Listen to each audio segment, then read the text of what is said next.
Shalom, shalom, colegas de estudo, bem-vindos a mais um estudo por aqui. Eu sou o Ben Sion, esse espaço é o nosso Beit Midrash, e hoje nós vamos continuar nossa playlist do estudo do Talmud no Tratado de Brachot. Nós estamos dando simplesmente continuidade à leitura, e nós estamos no Daf 29a.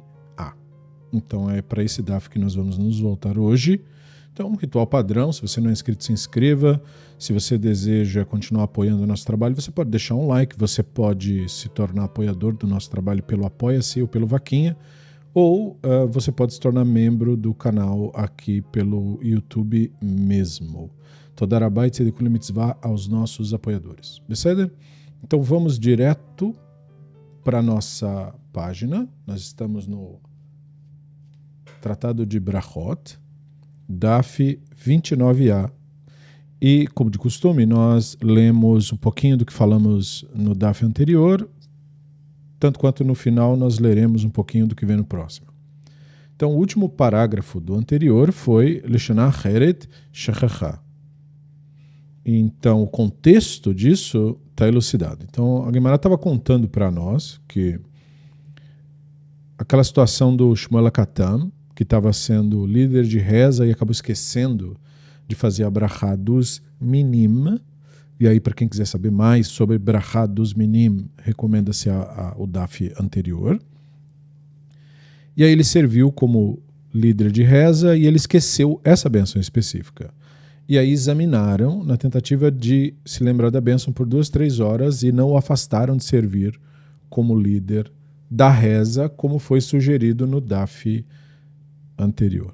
Então, dando continuidade a isso, Leashkif bashtei veshalosh shaot lo elu, examinou, tentando lembrar da bênção por 2 ou 3 horas e não removeram de liderar a reza. Lembrando que as pessoas naquela época tinham que fazer esse ofício, né, de ser o condutor da reza, o shaliach atzibur, o que lidera a comunidade. Ele tinha que fazer isso de memória. Não haviam livros, e muito menos o livro utilizado para essa função, que é o Sidur. Não existia nesse período. Amar lo aluhu. Hamar Rav Yehuda ve'amar Rav Tam bechol haberachot kulam. En ma'alimoto. Bevirchat aminim ma'alimoto. Hayishnan shmamiu. Então a Gemara pergunta, tá, mas por que não o removeram? O Rav Yehuda não disse que o Rav havia dito que aquele que servir como líder da reza, portanto a pessoa que em tese seria obrigada a saber dessas coisas, e ele errar justo na recitação de qualquer das bênçãos, ele não é removido por isso, ou seja, removido de servir como líder da reza. Mas se ele errar na bênção dos minim, aí ele tem que ser removido. E o motivo dado é que se suspeitasse que ele não fez isso porque ele fosse ele mesmo um min e intencionalmente estivesse ali omitindo a bênção para evitar amaldiçoar a si mesmo. Então, se é assim, por que ele não removeram o Shmuel HaKatan se ele errou justamente na bênção dos minim? Então, esse é o raciocínio. Sheinam Shmuel HaKatan, daí o Takna. Então a Gemara respondeu, bom, o Shmuel HaKatan é diferente a situação porque foi ele mesmo que instituiu essa bênção contra os minim. Então, como ele fez isso, não há uma suspeita disso sobre ele mesmo, porque foi ele mesmo que propôs que teríamos que ter essa recitação. Então, nós falamos brevemente sobre a questão dos minim e como isso é interpretado hoje em dia como que a significar uma série de coisas absurdas, do tipo você não apoiar a extrema-direita israelense ou você não compactuar com o fanatismo na nossa religião. É um termo que, infelizmente, tal qual tantos outros termos da antiguidade, eles perdeu o seu significado. Né? Mas na antiguidade, o min não era simplesmente uma pessoa que discordasse de alguma coisa que os rabinos tivessem dito, mas especificamente uma pessoa que ativamente estivesse prejudicando a comunidade ou seus representantes em benefício próprio.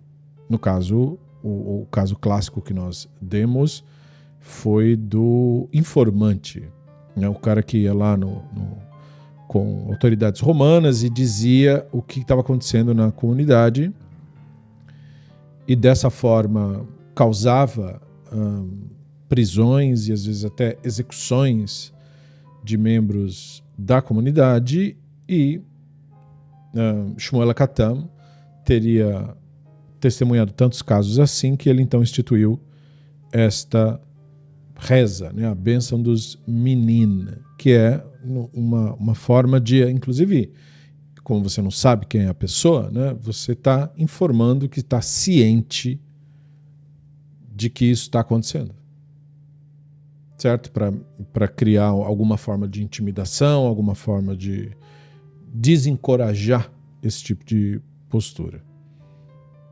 Então, se foi o Shmuel HaKatan que fez isso e que achou necessário fazer isso, então por que ele seria suspeito disso se é ele mesmo o cara que incentivou para a gente ficar atento quanto a isso? Né? Esse é o ponto aqui. E a grande questão é a situação triste disso sequer ser necessário, que é um ponto pouco discutido. Quando se passa por esse DAF, né? Se discute sobre os Minim, quem são os Minim, não sei o que, todo esse papo. Mas ninguém para, pelo menos na minha experiência estudando isso, você raramente encontra alguém que para refletir o seguinte: que tipo de comunidade é esta que precisa de uma bênção assim? Porque aquela situação é uma situação muito peculiar. Invasão, sequestro da nação, roubo do território, guerra, ok. Todo esse trauma realmente muda toda uma sociedade e requer adaptação para que você consiga sobreviver a tudo isso. Agora, isso existe, a bênção dos meninos, mesmo quando você não está numa situação assim. Na situação que motivou a isso. Então, a comunidade fanática, principalmente, ela procurou, então, rotular grupos desafetos com esse termo, podendo esta ser considerada uma das atitudes mais irresponsáveis das lideranças judaicas no mundo. E que não faz diferença nenhuma eu estar apontando isso, porque isso é feito e continuará a ser feito, enquanto estas instituições existirem. Né? Mas que comunidade doentia seria esta que tem a bênção dos meninos, tem a maldição contra os informantes, ostracizando em seu meio membros do próprio grupo que, de alguma forma, não se conformem com a ideologia dominante. Percebeu? Esse é um dos pontos que acabou, não na época, mas que com o passar do tempo, acabou se tornando uma das principais características de tornar viver na comunidade judaica um pequeno inferno. Você está em meio a pessoas que estão sempre procurando o min. Você entende isso? Esse é um dos pontos que deu origem a isso. Por quê? Porque simplesmente passa-se pelo DAF e ninguém para refletir quão instável e inadequada é uma comunidade que precise disso para começo de conversa. Porque isso se explica muito bem aqui no universo do Talmud. Mas e a continuação disso fora de lá?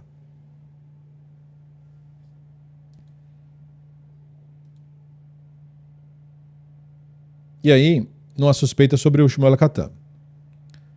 Veneichu dilma leachad beit, amar Abaye, gamiri tavala chavei bisha.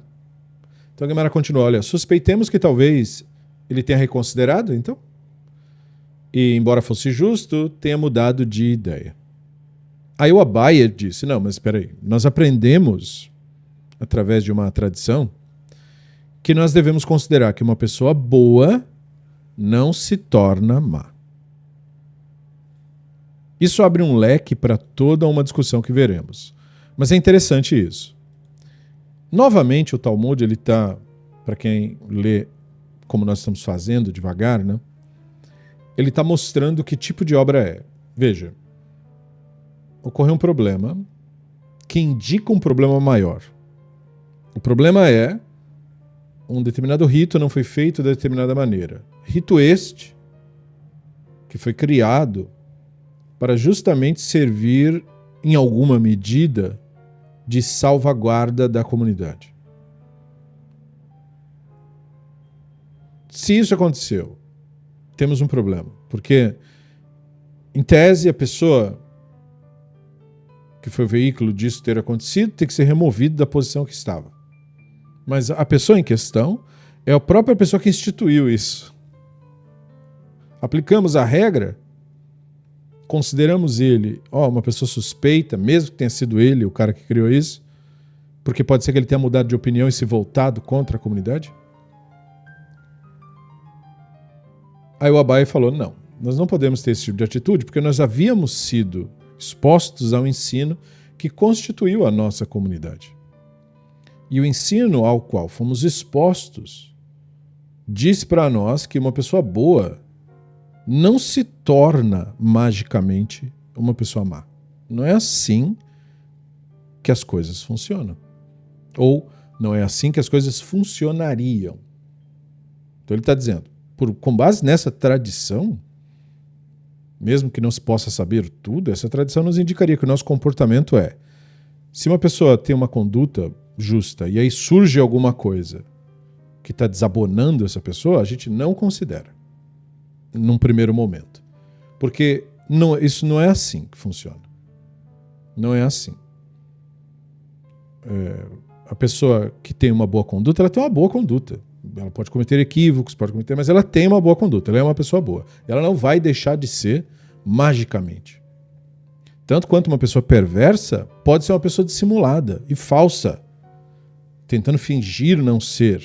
Mas ele é uma pessoa perversa. E entende-se aqui como justo e perverso a pessoa que objetivamente prejudica os outros. Certo? O que rouba, o que frauda, o que calunia. Essa é a pessoa perversa, porque a perversidade não está na mente, né? Especialmente da própria pessoa. Até mesmo o assassino justifica o seu assassinato com justiça. Certo? Então isso não é relevante. O que é relevante é o mal objetivamente realizado. Isso é que é relevante. Então, perverso é definido pela sua ação perversa, pelo dano que ele causa ao outro. E o justo, pelo contrário disso, pelo fato de ele não prejudicar os outros e nas oportunidades que tem procurar, de alguma maneira, ajudar. Ou, pelo menos, não fazer o mal, que seja.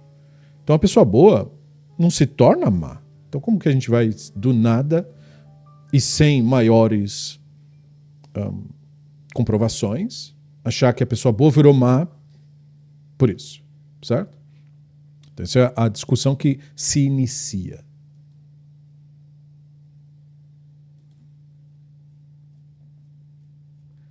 Valá, vartiv, uveshuv tzadik, metzedikato ve'asa avel. Au rasha meikro, aval tzadik meikro lá. Então a Guimarães contesta, peraí.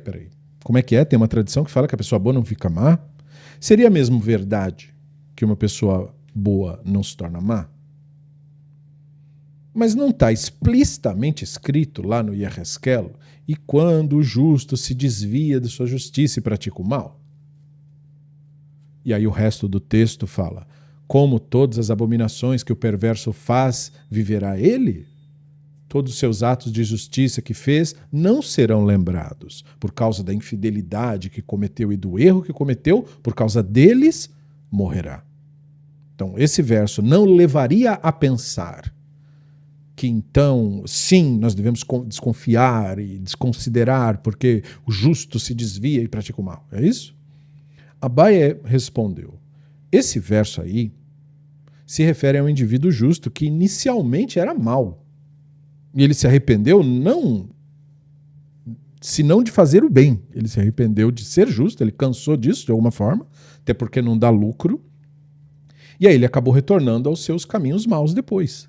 É daquele tipo de pessoa que aquele tipo de profeta estaria falando. No entanto, aquele que é inicialmente justo não se torna mal simplesmente. Essa é uma discussão interessante que a Guimarães está trazendo, porque ela traz dois pontos. Primeiro que ela está demonstrando para nós como dá para usar versos da Bíblia hebraica para cometer crimes. É isso que ela está demonstrando. Veja, a Guimarães está fazendo o papel do advogado do diabo aqui. Ela está, vamos defender a tese de que o justo vira mal sim, a gente tem que desconfiar de todo mundo. Vamos defender essa tese. Vamos defender a tese de que uma pessoa perversa acusa uma pessoa boa que nunca fez o mal. Olha, esse cara é um tal. E aí todo mundo tem que odiar aquela pessoa porque nós desconfiamos. Vamos fazer isso, certo? Então ele está falando assim, o verso que diz, quando o justo se desvia da sua justiça e pratica o mal, não estaria dizendo que o justo se desvia da sua justiça e pratica o mal? Portanto, ninguém é bom, ninguém presta, certo? Agora, por que esse verso foi escolhido, de tantos outros que poderiam ser utilizados? Porque a Bíblia é cheia de exemplos de pessoas que antes daquela cena específica não tinham feito nada errado e depois mostraram-se criminosos, digamos assim. Mas a questão aqui é a seguinte, o Yehezkel 18 é um texto interessante porque ele é um texto que está contestando uma velha teologia. Nós tivemos várias transições de visões com o passar do tempo. Uma das visões que era muito prevalecente na época dos sacerdotes que escreveram o texto da Torá foi escrita em meados de 500 antes da Era Comum, era a ideia de que, olha, o Ivé, ele é uma divindade muito difícil. Ele nunca desculpa as coisas erradas que as pessoas fazem. Pelo contrário, ele visita a maldade dos pais nos filhos até terceiras e quartas gerações. O sacerdote colocou isso no texto do Decálogo, como quer dizer que essa é a posição fundamental do divino. A tradição rabínica teve enorme problema em digerir essa informação. Porque a tradição rabínica inicia quando o período dos sacerdotes termina, quando o templo é destruído e o grupo deles é desfeito, até porque seus líderes foram literalmente assassinados. Então, quando isso foi repensado, essa visão que foi passada pelos sacerdotes, ela também foi repensada. E nós temos um exemplo muito clássico de como os rabinos simplesmente não aceitaram essa visão dos sacerdotes, que é como nós fazemos o ritual do Yom Kippur. No ritual do Yom Kippur, um dos seus ritos requer que se leia o Decálogo, mas especificamente que se leia os atributos que foram ali colocados no texto do Decálogo. E na frase que seria o ponto alto da leitura, Venake loinake, frase esta que significa e limpar, ele não limpa. Né? O texto está dizendo, o Ivé é misericordioso, bondoso, perdoa até 1000 gerações, mas não perdoa aqueles que... tal. Então, o texto diz, ele pode até expiar uma falta, mas limpar ele não limpa. Isso leva outras áreas do Talmud a discutir que, olha, isso significa que quando a pessoa causa um dano a uma outra pessoa, ele pode até ser desculpado do feito, mas ele não será livrado das consequências do que fez. Ele não será. Não é assim como se, eu fiz um mal para alguém, aí eu chego lá e peço desculpas. Isso não é assim que funcionaria, né? Até porque isso não é nem justo. Tem que haver uma reparação de alguma forma ao mal objetivamente realizado. Pedir desculpa não é suficiente. Então, os rabinos entenderam o naquelo e naque dessa forma. O divino não simplesmente perdoa ele perdoa, por um lado, aceitando a techuvá, mas ele não tira da pessoa a consequência do dano que ela causou. Ela vai, mesmo que seja muito ruim. Porém, no rito do Yom Kippur, em vez de falar naque, veloi naque, se fala apenas naque. Então, a recitação dos atributos envolve você recitá-los pela metade. Misericordioso, bondoso e que limpa. Aí depois não fala mais nada. E aí pula o assunto. Mas não é isso que está escrito no texto. O texto não diz, se você se arrepender, o Ivete perdoa e te limpa.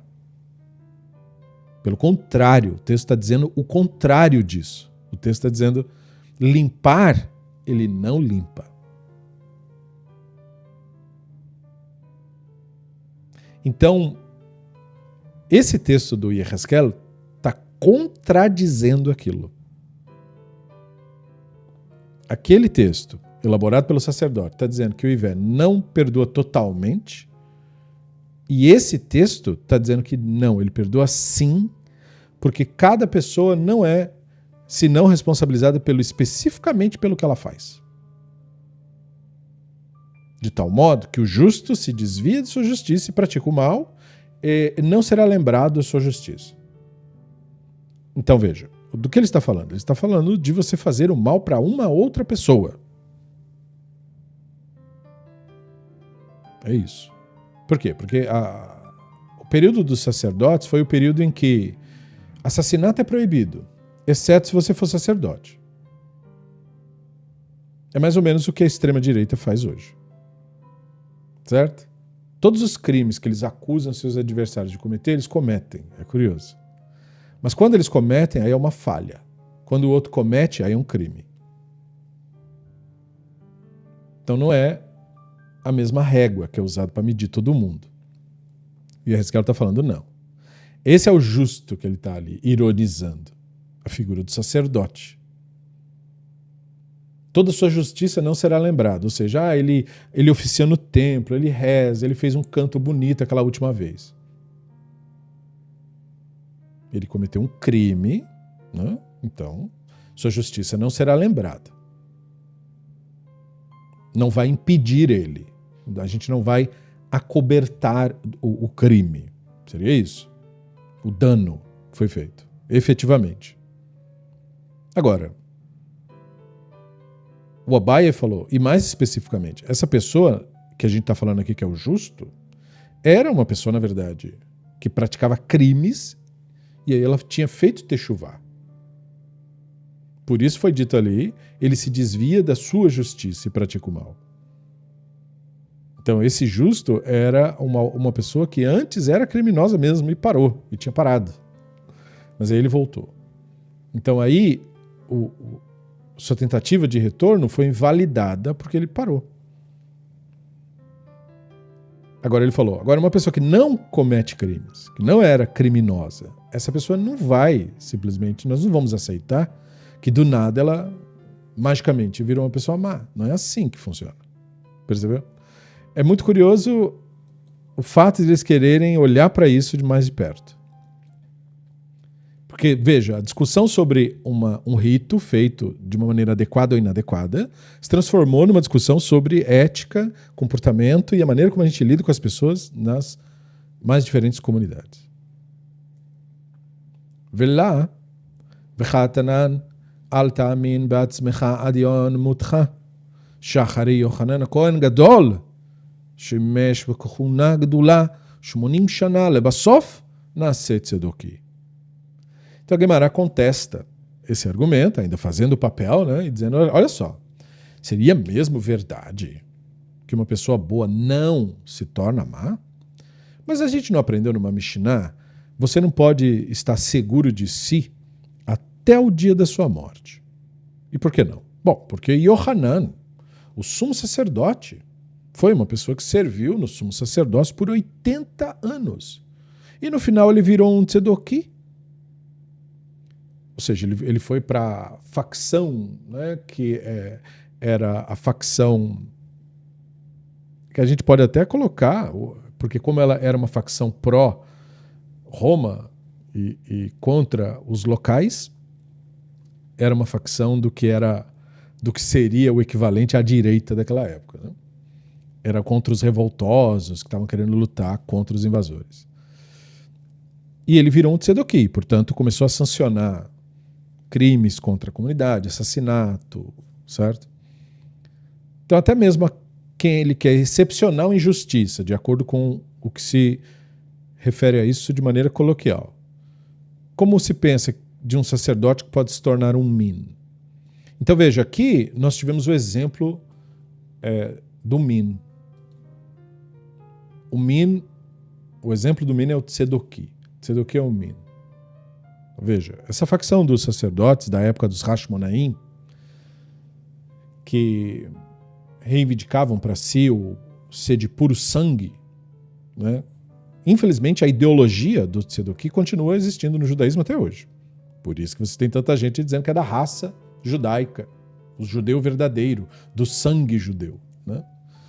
Mas o tzedoki, ele se dizia ser superior, porque é descendente do grande Tzadok, o resto é escória, e se via como a única pessoa autorizada a governar pela autoridade dos Hashmonaí, embora nos livros e em toda a historinha que é contada, a ideia de reino era reino de Yehudá, portanto de descendentes yehudaítas, não de descendentes de levitas, que seria o caso do tzedoki. Mas o tzedoki, por causa da sua crença política, sancionava perseguição contra membros da própria população, ainda que ele não se visse como parte desta população, ele se via acima dessa população. Mas ele sancionava, ele se aliava inclusive com forças estrangeiras, se necessário, para matar pessoas e adversários, incluindo membros do próprio grupo de Tzedoki, né?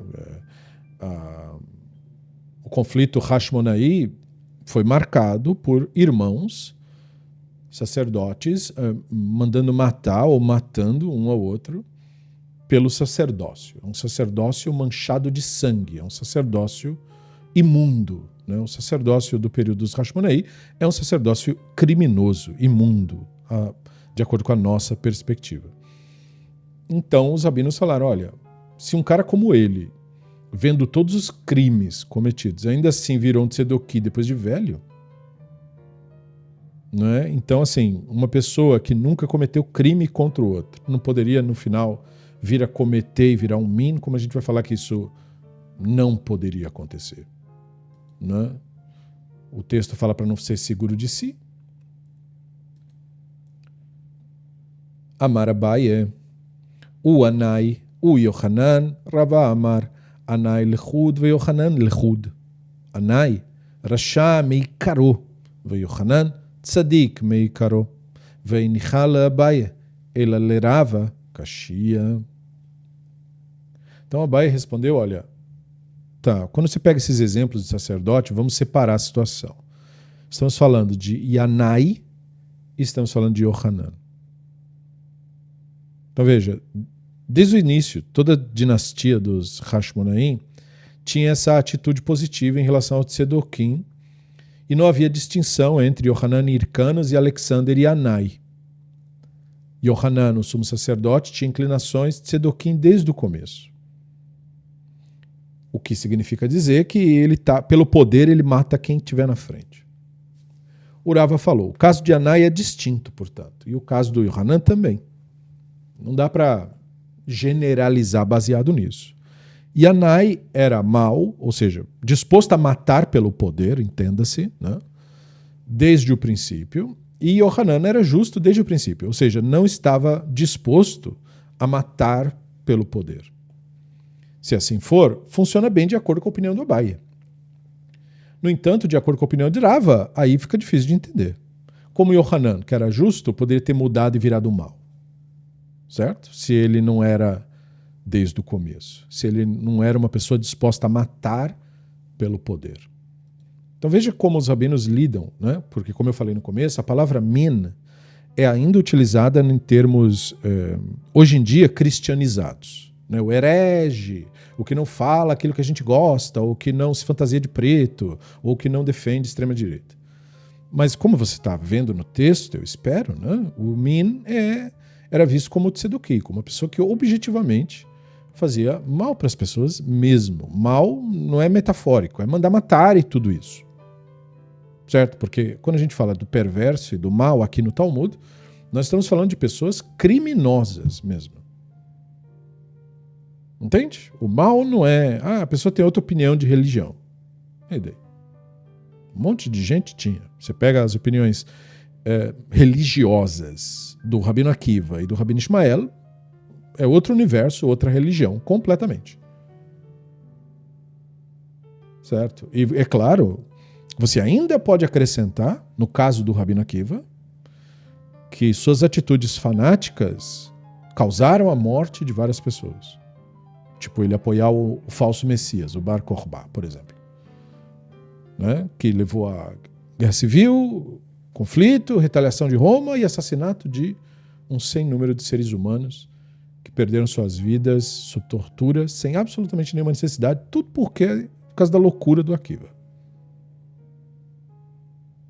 Então, sim, você pode, inclusive, agravar a situação do Akiva. O que faria para uma pessoa contrária à visão do Akiva ver a sua visão como uma visão extremamente perigosa, extremamente abjeta. Mas ainda assim, não dá para rotular o Rabino Akiva como uma pessoa perversa, porque não é ele que está objetivamente fazendo mal para a pessoa.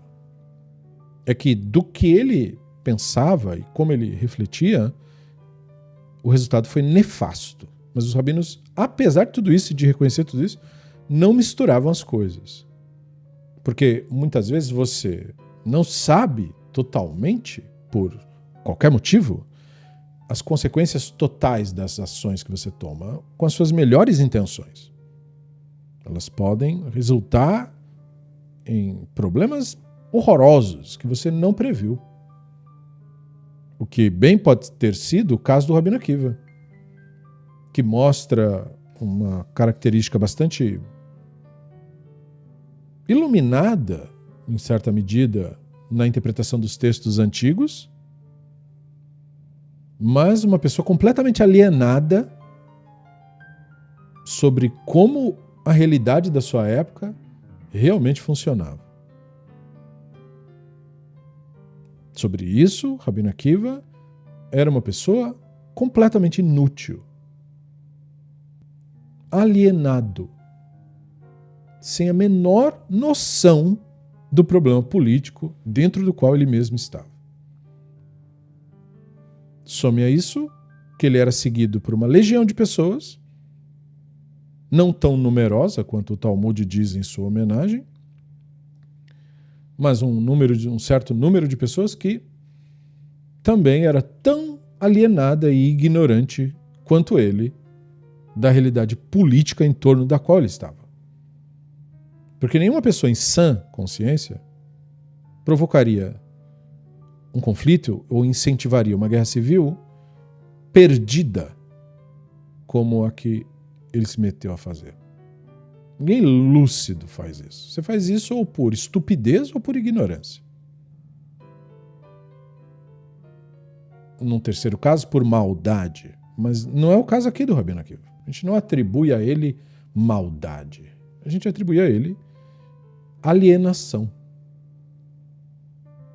Porque ele não tinha realmente consciência do que estava ocorrendo. Algo que não se pode dizer de rabinos atuais. A rabinos atuais só se pode atribuir perversidade. Não são pessoas alienadas. São pessoas que sabem exatamente o que estão fazendo e estão com as contas bancárias bem gordas por causa disso. Então é bem diferente a situação agora do que foi na época do Talmud. Mas ainda assim, quando olhamos para isso, vemos que o Min é a figura do Tzeduki, dos conflitos entre os Hashmonaim. Portanto, daqueles que matavam e ou entregavam para que fossem mortos membros da própria população para ter ganho de poder e ganho financeiro.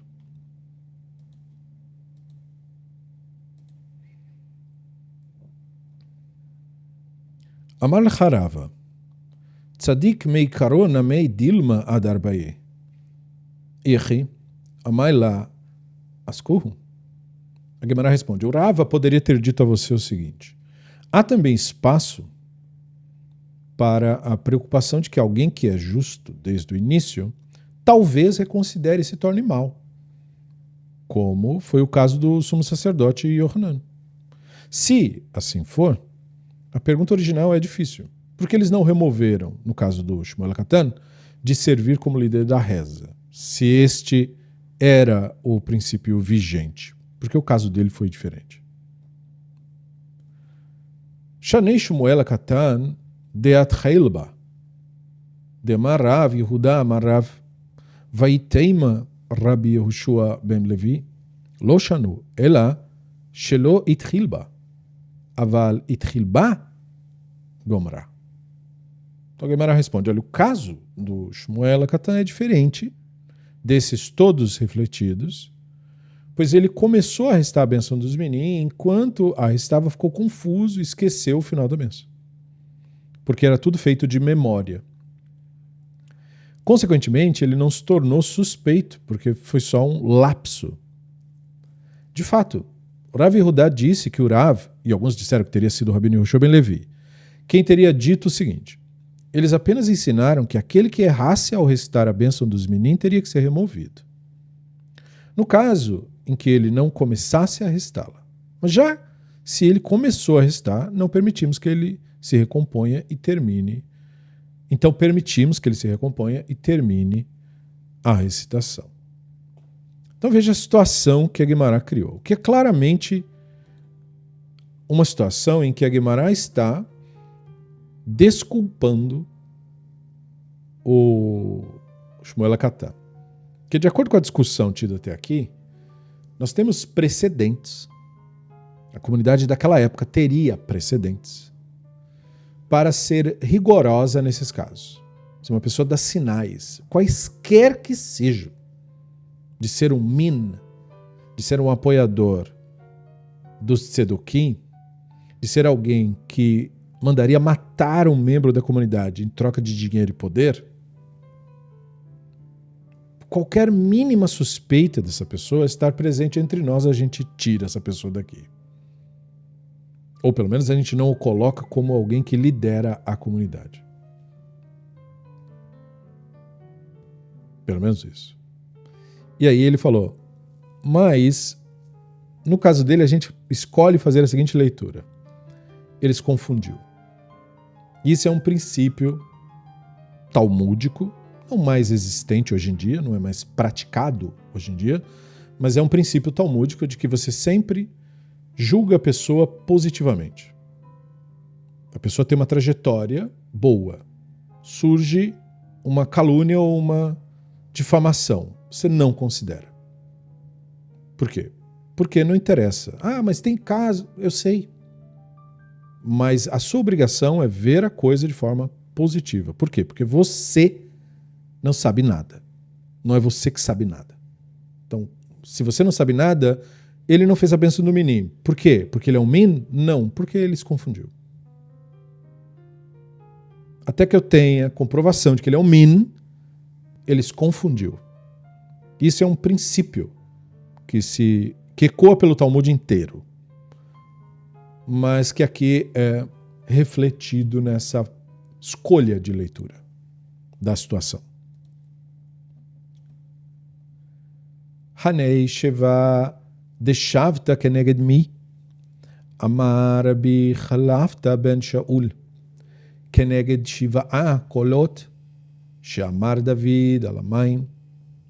Aí a Guimará começa agora a discutir um pouco mais o rito e pergunta, correspondendo a que foram instituídas estas 7 bênçãos da Amidá do Shabbat?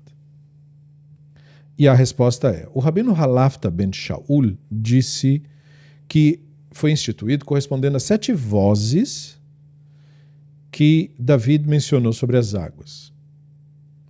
Em outras palavras, isso quer dizer que tem 7 vezes em que a frase voz de Elohim é mencionada no Terrilim 29. Isso teria servido como fonte para fazer o rito dos rituais da semana. Isso é muito importante porque o Talmud ele faz uma série de associações simbólicas dos ritos com os mitos. Você já deve ter ouvido falar nisso. O Talmud, por exemplo, associa as 3 rezas diárias aos 3 patriarcas, Shaharit a Avraham, Mincha a Yitzhak e Mariv a Yaakov. Mas o Talmud nunca perde de vista a realidade de que estes ritos foram inventados pelos rabinos da época do Talmud e da Mishnah. O fanatismo na nossa religião é tão descaradamente alienado que ensina para crianças e adolescentes que, de fato, Avraham fazia Shaharit. Yitzhak fazia Mincha e Yaakov fazia Mariv. Isso não só é falso, ou uma leitura pobre e ignorante do texto da tradição. Isso é dificultar para alguém no processo de aprendizagem a capacidade de distinguir entre fatos e ficções, entre história e mito. É um projeto, portanto, não um erro. Yeshivot e a maior parte dos Batei Midrashot que existem no mundo não são, em nenhuma medida e sob nenhuma avaliação, centros de educação, muito menos instituição beneficentes. São centros de doutrinação religiosa. O objetivo lá é doutrinar e, portanto, alienar e nunca educar de fato. Então, o que estamos testemunhando agora é o Talmud esclarecendo para nós que as bênçãos e suas ordens e seus ritos são interpretações que específicos rabinos deram e não tradições que vieram do Sinai ou da época de supostos patriarcas. É assim que eles devem ser vistos e é assim que eles são considerados relevantes. Então a Gemara pergunta da onde veio e a resposta é do rabino Halafta ben Shaul. É que pegaram lá um terrilim e contaram lá quantas vezes isso aparece e fizeram correspondente, para ter uma conexão do rito feito diariamente com algum texto da antiguidade considerado importante. E a Gemara continua com mais. Hanei tesha de Rosh Hashanah keneged mi?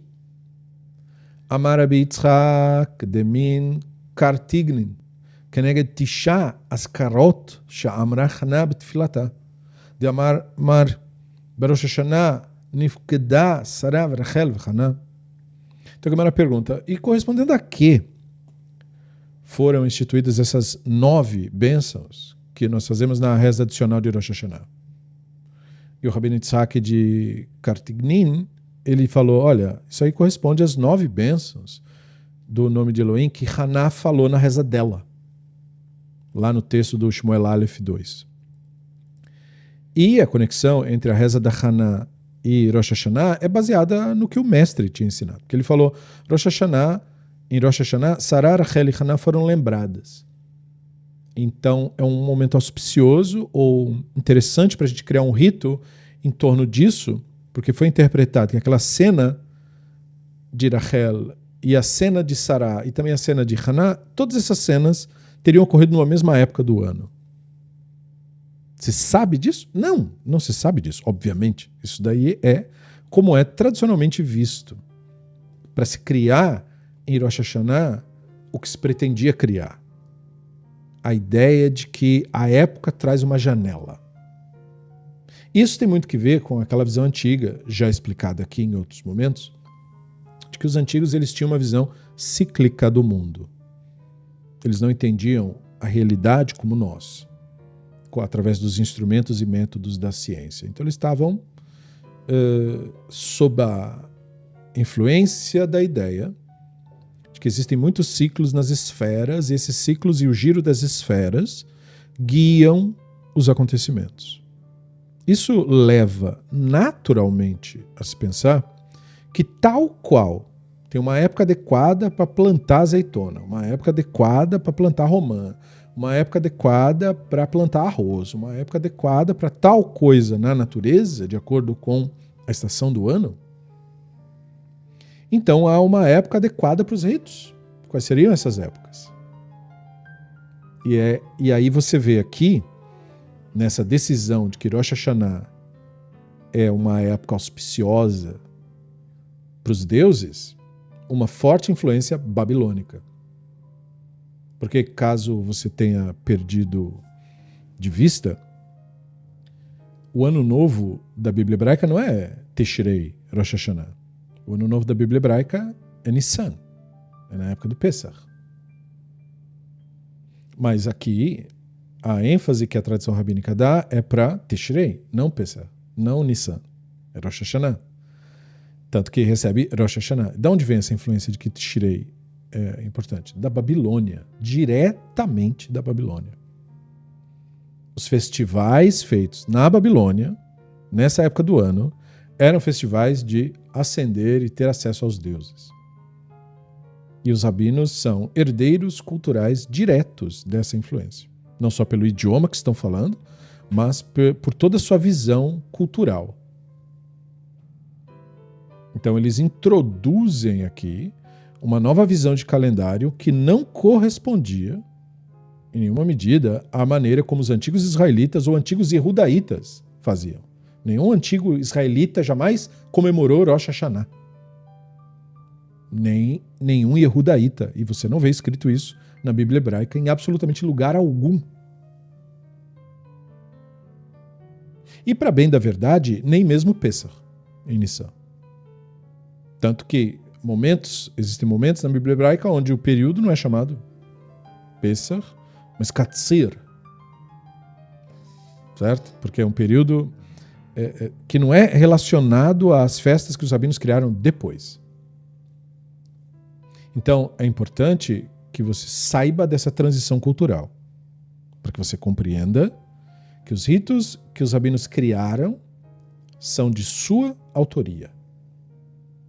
Isso é mais uma evidência de que essas coisas não vieram do passado para o presente, e eu vou enfatizar aqui porque tem algumas pessoas que têm dificuldade, essas coisas não vieram do passado para o presente como um meteoro atravessa o universo.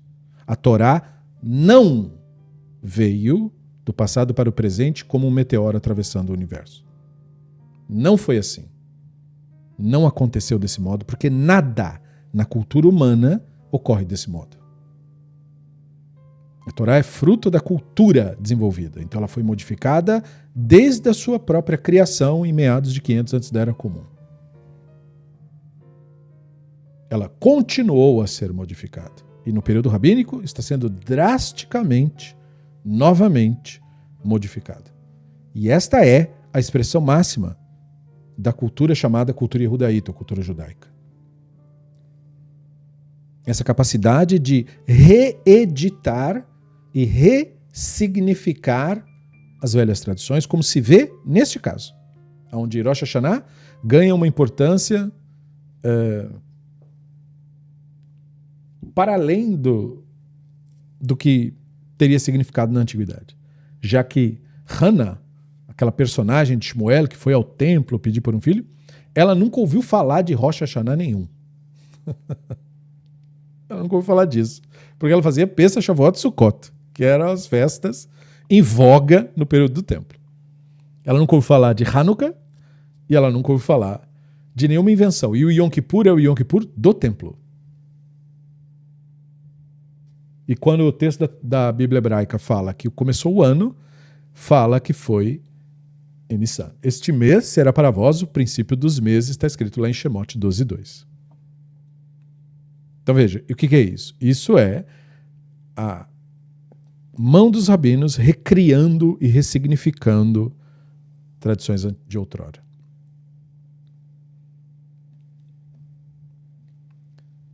Hanei esrein ve'arba de ta'anita keneged mi. Amar Rabbi Chelbo, keneged esrein ve'arba ra renanot שאמר שלמה בשער שהכניס ארון לבית קדשי הקדשים. יחי, כל יומה נמי נמרינחו, אימת אמרינחו שלמה. ביומה דרחמי, ענן נמי ביומה דרחמי אמירנחו. Então a Gemara continua. Correspondendo a que foram instituídas essas 24 bênçãos da Amidá dos dias de jejum?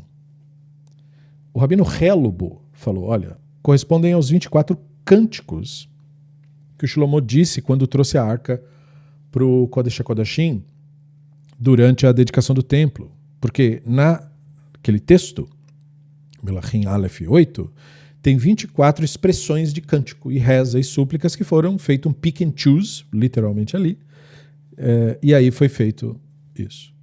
A Gemara pergunta, bom, mas se for assim, então vamos dizer que essas 24 bênçãos teriam que ser de todos os dias, então? Aí a Gemara responde, tá, mas nós consideramos também quando que o Shlomo falou isso, na narrativa, né, que veio. Bom, num dia de súplica. Então, por isso que foi decidido que nós faríamos a mesma coisa num dia que fosse para nós rotulado como dia de súplica. Que dia é para nós rotulado dia de súplica? Dia de jejum. Então, essa antiga versão do judaísmo era uma versão muito centrada na ideia de você criar uma experiência com o Elohim. E a forma de você criar essa experiência se dava por meio dos ritos, que são praticados diariamente, e aproveitando, como nós falamos em outras oportunidades, como uma forma de lidar com a dificuldade enfrentada por essa comunidade, eles incluíram o jejum e dias de jejum como mais do que um dia em que estamos passando fome porque os nossos inimigos nos roubaram, que seria a realidade, para dias em que estamos sem comer porque estamos buscando nos aproximar do divino e, através disso, encontrar soluções para conseguirmos sobreviver. Era um judaísmo centrado em ritos e um judaísmo centrado nessas buscas interiores, de você ficar em silêncio, de você fazer jejum e de você viver uma vida centrada, concentrada, focada no presente, não permitir que a multidão de problemas reais que eles enfrentassem afetasse sua experiência de estar no mundo, de estar vivo. Né? Por isso a ênfase nisso. Então é um judaísmo muito diferente do que existe hoje em dia. Não era exatamente fazer parte de um clube. Né? Era realmente algo mais voltado à reforma íntima.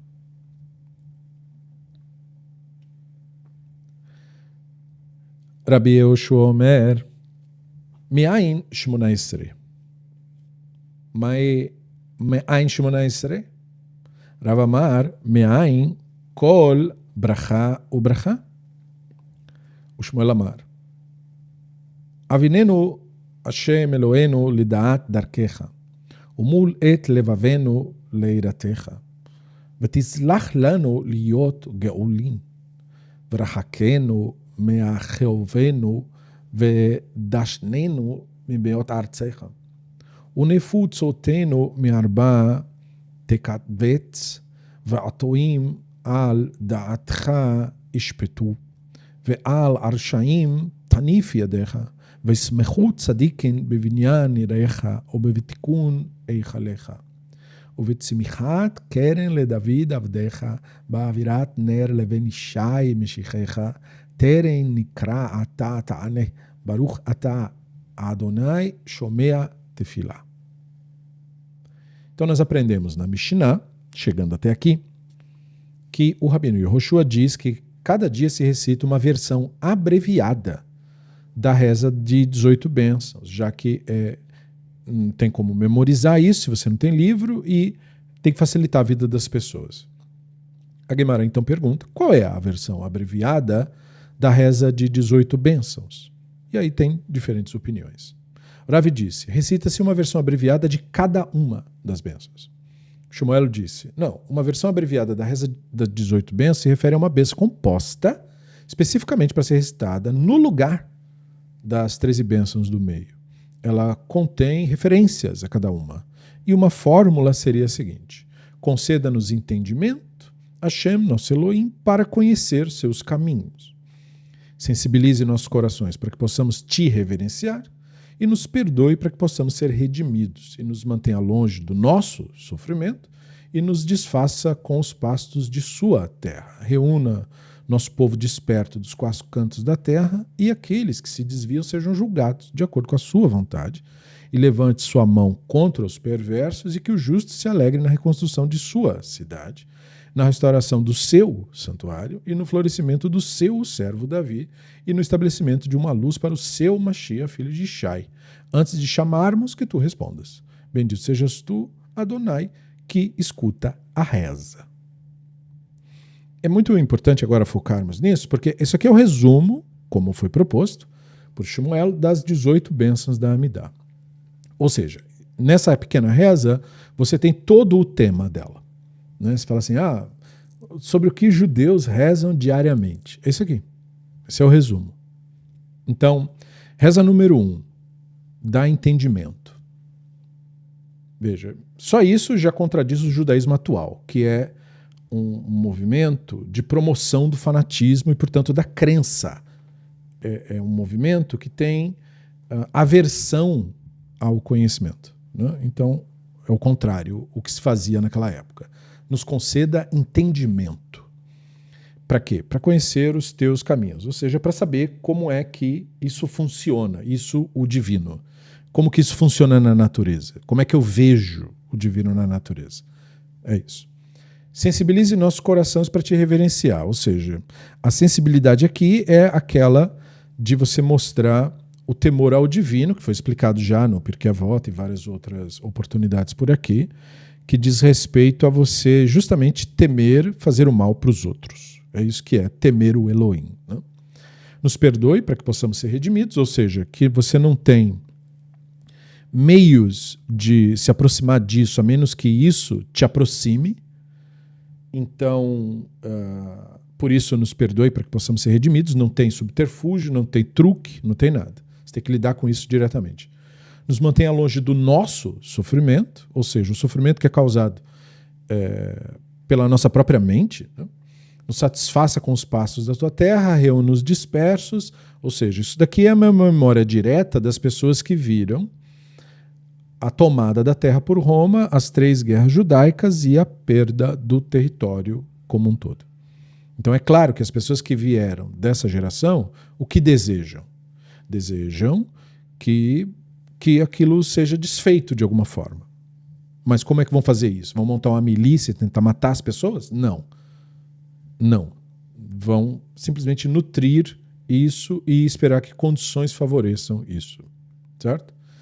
E aqueles que se desviam sejam julgados, ou seja, os minim, aqueles que estão matando por poder e dinheiro. Levante sua mão contra os perversos, se refere aos invasores, e o justo se alegre na reconstrução da sua cidade. Ou seja, que se essa pessoa tiver mérito, quem quer que tenha mérito, veja esse lugar um dia reconstruído, disseram os antigos. Restauração do seu santuário, porque a única maneira de eles enxergarem o judaísmo era o judaísmo do templo. Eles não fizeram do seu judaísmo uma anulação daquilo. Eles fizeram o seu judaísmo uma forma de sobreviver até que essa esperança um dia fosse restaurada. No florescimento do teu servo Davi, ou seja, que o governo de Judá não seja mais um governo de sacerdotes, né, de religiosos, mas um governo normal com um grupo. E eles estão aqui expressando a única visão de governo que estava em voga no seu tempo. Toda vez que você vê um texto judaico falando que o rei Davi volte, o reino de Davi, não sei do que, você tem que lembrar. A visão monárquica era a única visão de governo que eles tinham na antiguidade. De lá para cá, a humanidade desenvolveu sistemas muito melhores de governo do que a monarquia, que nada mais são que parasitas. A visão monárquica, porém, ela continua existindo sob outra forma. Só que em vez de monarquia, o que temos hoje é plutocracia. A monarquia se refere a esse grupo auto-intitulado nobre e que acha que tem que governar por direito divino. Essa era a visão antiga, ultrapassada, e que não é de maneira nenhuma uma visão plausível para um ser humano lúcido. Até porque essas pessoas que se dizem assim não são em nenhuma medida melhores em absolutamente nada do que pensam, dizem ou fazem. Para que se auto-intitulem no direito de governar. E a plutocracia se dá pelo fato de que nosso mundo é governado por quem tem mais capital, por quem detém o capital. Esse é o governo atual que nós existimos, que é chamado de democracia, democracia burguesa, democracia liberal. Ela nada mais é do que uma plutocracia. Governo de quem tem dinheiro. E que, novamente, esbarra no mesmo problema da monarquia. Mas existem formas melhores de governo, que não isolem o poder só para quem tem dinheiro. Mas a questão é que a população toda precisa construir isso. E há uma campanha para que isso não aconteça. Da mesma forma que você pode encontrar uma pessoa no período pós-moderno defendendo monarquia. Uma pessoa, para isso, ela tem que ser doutrinada para isso, porque não há razão pela qual fazer uma coisa dessa. Então, quando o antigo fala de reino de Davi, você deve sempre se lembrar que ele está falando daquela época lá, como ele imaginava. E Davi, para ele, é uma memória que foi construída, primeiramente pelos sacerdotes e, em segundo lugar, pelos rabinos, de um passado ideal que teria existido. Você deve saber, porém, que a arqueologia contradiz essa mitologia de glorioso reino de Davi e Salomão. Mas as pessoas antigas não sabem disso. Quem sabe disso somos nós. Então é por isso que eles falam o que falam. O que eles estão, na verdade, desejando é: queremos um governo estável, que cuide bem da população, que proponha segurança, que a gente possa viver em paz. É que isso é expresso com o seu servo Davi, porque quando eles escutam falar das velhas histórias, parece que na época do Davi era tudo uma maravilha. A gente sabe que não é assim.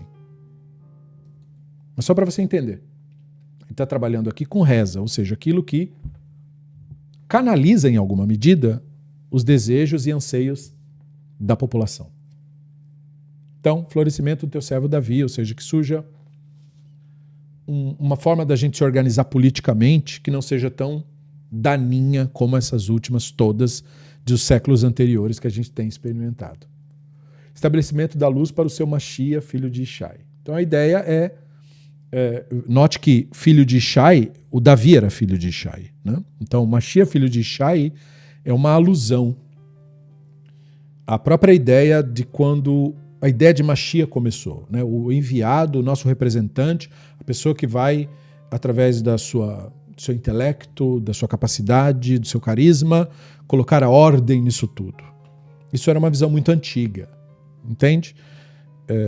Essa visão, ela é hoje substituída pela visão de que todos nós temos que construir a sociedade que nós queremos que exista. A sociedade que nós queremos que exista não será dada para nós por ninguém. Todos nós temos que construir isso. Essa é a visão atual daquilo. Porque aquilo é a expressão da mesma coisa que nós queremos. Uma sociedade justa. Nós temos desejos hoje que eles não levavam em conta no passado. Por exemplo, nós queremos uma sociedade igualitária, onde as pessoas tenham direitos, onde as pessoas sejam respeitadas. Uma sociedade não discriminatória, com base em sexualidade ou raça, por exemplo.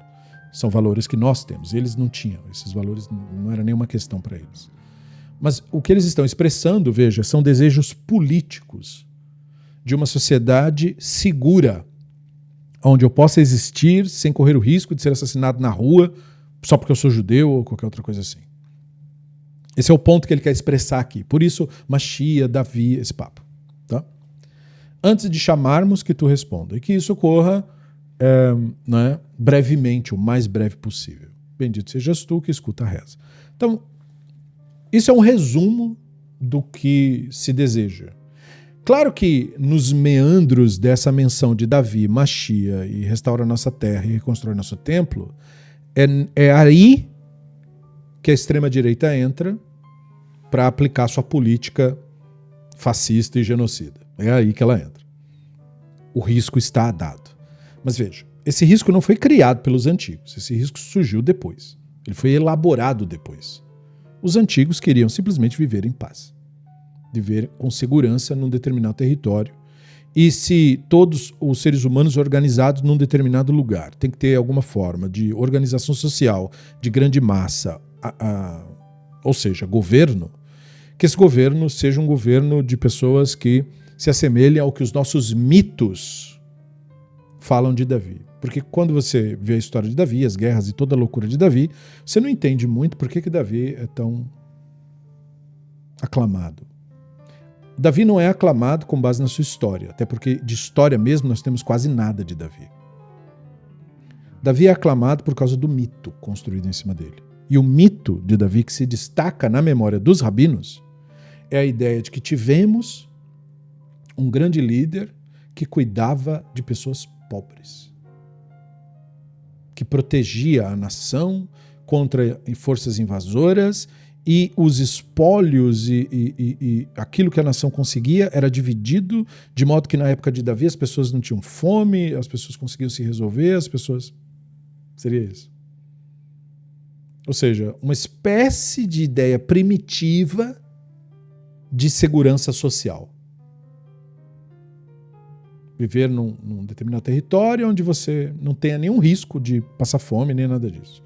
Que todo mundo tenha onde morar e esse local esteja protegido. É isso aí. O que a extrema-direita fez com isso? Transformou isso numa ideia política, que nós vamos criar aqui um país fanático e racial para judeus. Fanáticos e racistas. Quem não é, não tem direito aqui. Não é bem isso que eles estão falando lá. Mas como a linguagem é primitiva, antiga, eu entendo a confusão. Então, por isso que é importante esclarecer. Certo? Então esse é o resumo da reza diária de judeus, estabelecida pelos rabinos da antiguidade. Pede essas coisas aqui.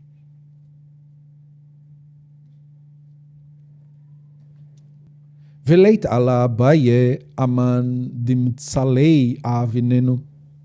Embora Shmuel tenha mencionado a reza abreviada, Abaye amaldiçoava qualquer um que recitasse a reza conceda-nos entendimento, porque sustentava que alguém só poderia recitá-la em circunstâncias extremas. Então Abaye não gostava que fazia essa reza abreviada.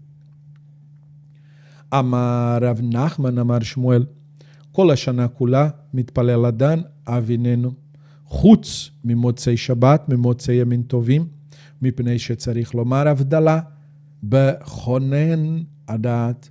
Então, Guimarães restringiu ainda mais ocasiões em que se poderia recitar a reza abreviada.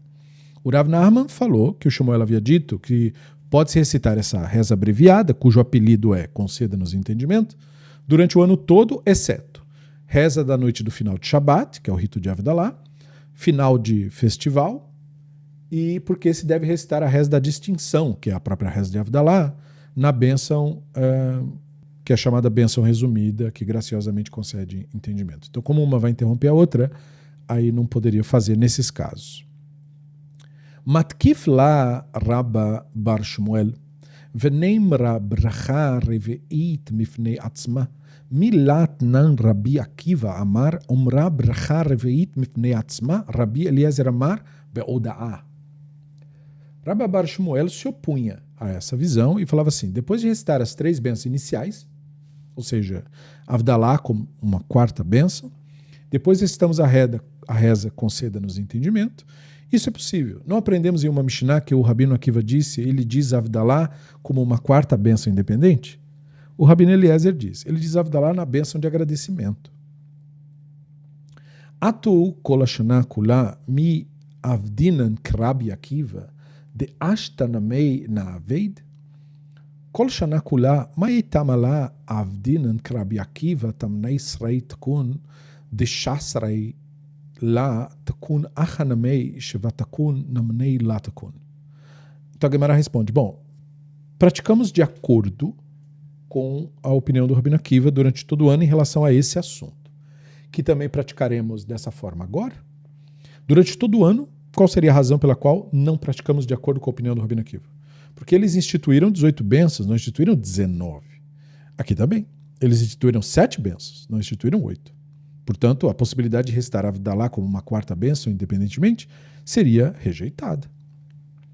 Matkif la marzutra, venichlala meklal, avienu, Hashem, Eloenu, umavdil ben kodesh lechol. Kashia. O marzutra se opunha e falou assim, bom, mas vamos incluir Avdalá na estrutura da bênção abreviada. A gente fala, concede-nos entendimento, Hashem, nosso Elohim, que distingue entre o estragado e o profano e pronto. Nenhuma resposta foi oferecida a essa objeção. Ela permanece difícil. Ou seja, é uma boa resposta, mas eles falaram, mas será? E aí deixaram assim a discussão. Kashia. Ficou uma discussão sem resposta.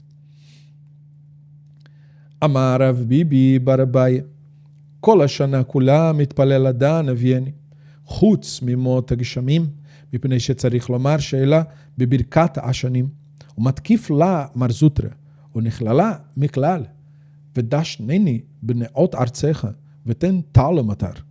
Rav Beivai Barbaia falou, olha, tem uma restrição adicional que se aplica à reza abreviada.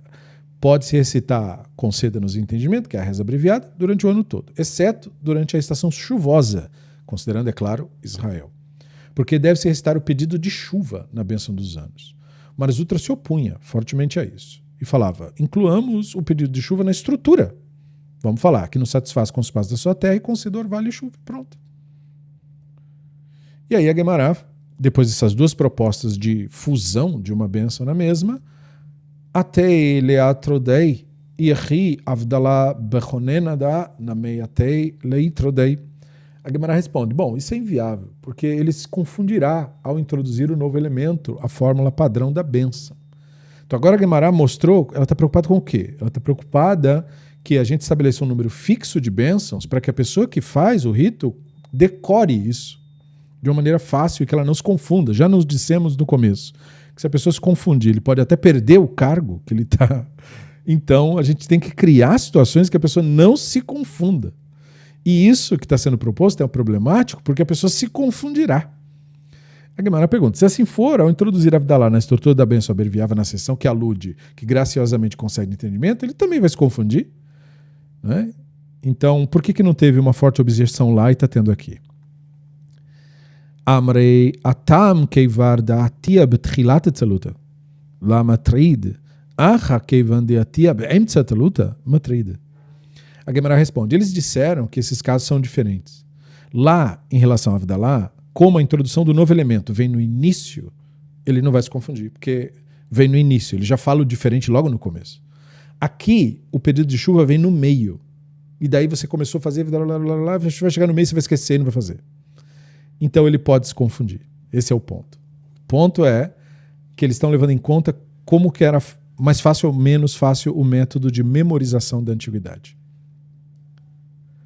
Matkif la Rav Ashi, v'neimra b'shomei atfilah, d'amar Rabbi Tanchun, amar Rav Asi, טען ולא הזכיר גבורות גשמים בתחיית המתים. מזכירין אותו שאלה בברכת השנים, אין מחזירין אותו מפני שיכול לומרה בשומע התפילה, והבדלה בכונן הדעת אין מחזירין אותו, mipnei שיכול lembrar על הכוס טעם שני. O Rav Ashi se opunha fortemente a isso e ele falou assim, bom, se for assim, digamos o pedido de chuva na estrutura da bênção abreviada na seção que alude à bênção, que escuta a reza.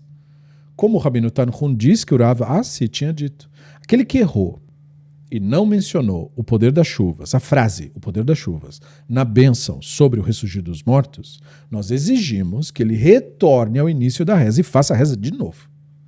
No entanto, aquele que errou e não recitou o pedido da chuva na nona bênção da Amidá, a bênção dos anos, nós não exigimos que ele retorne até o início e repita, porque ele pode recitá-la na bênção que escuta a reza. Aquele que errou e não recitou a Avdalá na bênção, que graciosamente concede entendimento, não exigimos que ele retorne ao início da reza e repita, pois ele pode recitar a Avdalá sobre a taça do vinho e fazer isso. Pode-se repetir, pode-se pedir chuva na bênção que escuta a reza e, consequentemente, pode-se introduzi-lo no final da bênção abreviada sem se confundir. A Gemara responde, aquele que errou é diferente. É só então que ele tem a opção de pedir chuva na bênção que escuta a reza. Então, ab initio, né, em princípio, o pedido da chuva não pode ser inserido lá. Mas se ele errou, aí é que ele pode fazer. Gufa amar Rav Tanhun amar Rav Asi. טעם לא הזכיר גבורות גשמים בתחיית המתים, מזכירין אותו, שאלה בברכת השנים. אין מחזירין אותו, מפני שיכול לומרה בשומע תפילה. והבדלה בכונן הדעת, אין מחזירין אותו, מפני שיכול לומרה על הכוס. Afirmação de que o Rabino Tanhun diz, que o Rav Ashi havia dito, foi incidental à discussão anterior. A Gemara tenta entender o assunto.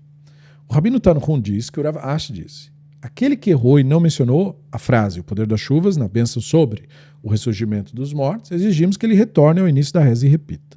No entanto, aquele que errou e não recitou o pedido de chuva na bênção dos anos, não exigimos que ele retorne ao início da reza e repita, porque ele pode recitá-la no final, na bênção que escuta a reza, que é o finalzinho.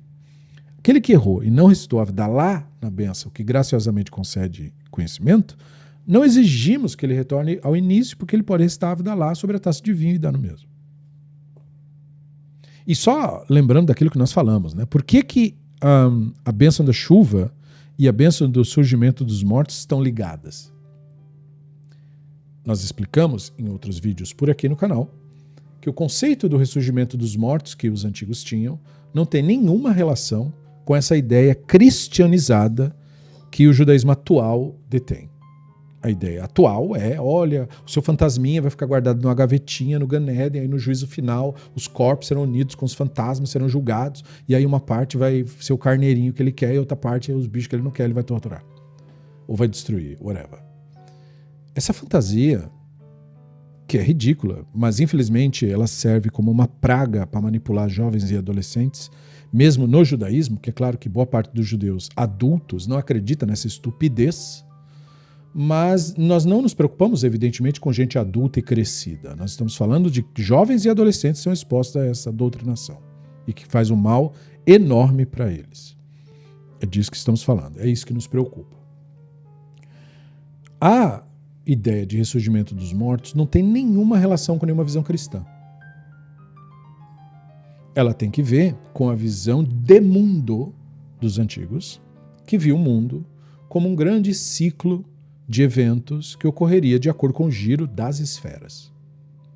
A esfera maior, que seria a esfera do Elohim, a Araquia, é uma esfera que ela completa o seu giro a cada 6.000 anos. Quando essa esfera completa o giro, tudo que existe no mundo morre. Todos os seres vivos, todos os animais, tudo. Eles não consideravam planta coisa viva. Então eles não têm um parecer sobre plantas. E, quando tudo morre, é enterrado, surge novamente a vida da Terra. Ou seja, o texto do Bereshit aludiria a esse novo ciclo, novo giro da esfera que se iniciou. É nesse princípio e com esse raciocínio que eles entendem a bênção das chuvas, que vem dos céus, que vem do Elohim, ligada à bênção do ressurgimento dos mortos. Porque o Adam, no texto do Bereshit, ele é feito de Adamá, de solo fértil, que só produz depois das chuvas. Então haverá uma chuva derradeira.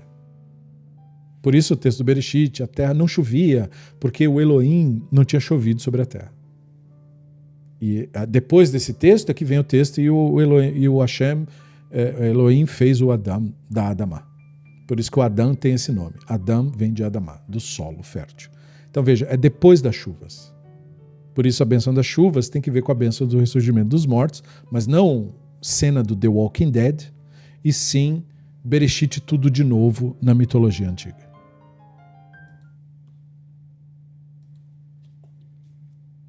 Muito bem.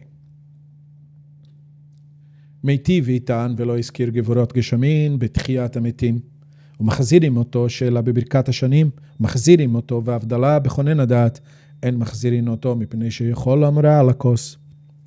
A Gemara levantou uma objeção com base no que foi ensinado numa Tosefta, no ensinamento adicional. Aquele que errou e não mencionou o poder das chuvas na bênção sobre o reviver dos mortos, exigimos que ele retorne ao início da reza e repita. Entendeu agora por quê? Eu espero que sim. Porque uma coisa não pode ser sem a outra. Aquele que errou e não recitou o pedido de chuva na bênção dos anos, exigimos que ele retorne ao início da reza e repita.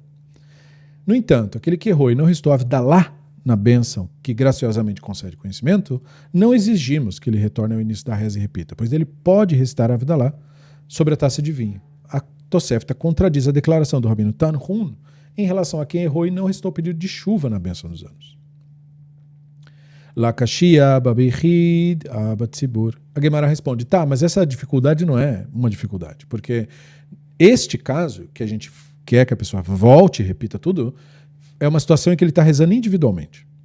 Aquele caso que diz que não precisa voltar tudo, é porque ele está rezando com a congregação, a gente não vai pesar a mão em toda a congregação e fazer todo mundo escutar a reza de novo, só porque o cara cometeu um equívoco. Pera lá.